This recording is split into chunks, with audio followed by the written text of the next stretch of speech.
একটা গেট।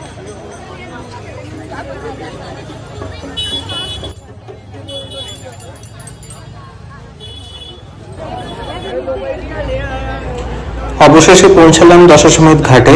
বিকালের পড়ন্ত আলোয় কি সুন্দরী না দেখাচ্ছিল। তখন 5টা বাজে।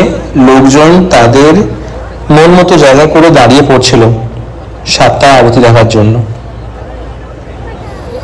কারণ এরপর আর দাঁড়াবার জায়গা পাওয়া যাবে না।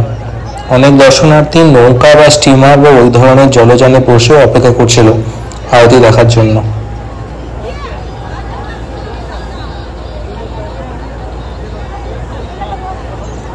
আমিও দাঁড়িয়ে পড়লাম একটা জায়গায় আর অপেক্ষা করতে লাগলাম আরতি শুরু হওয়ার জন্য। মা আর বাবা এত সামনে আর ভিড়ে আসতে পারেনি, তাই তারা একটু দূরে দাঁড়িয়ে দেখছিল।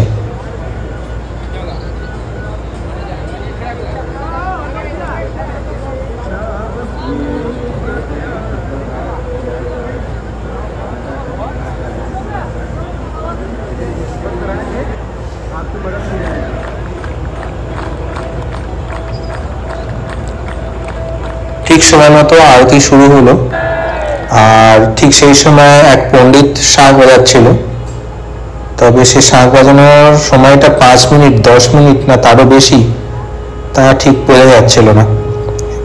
তার শাঁখ বাজানো এতক্ষণ ধরেই হচ্ছিল যে দর্শকদের মধ্যে উত্তেজনাকে আরো বাড়িয়ে দিচ্ছিল।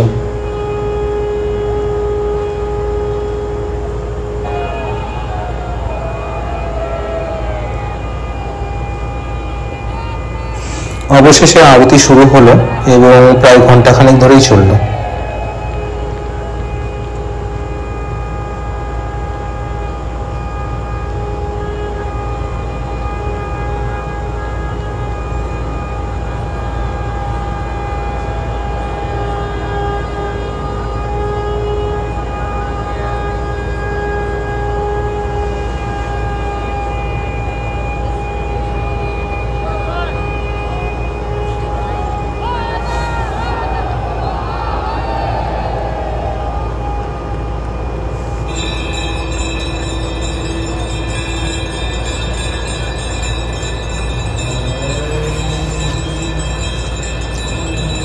পণ্ডিতেরা নানা সামগ্রী দিয়ে মা গঙ্গাকে আরতি নিবেদন করলেন, যা ছিল দেখবার মতো।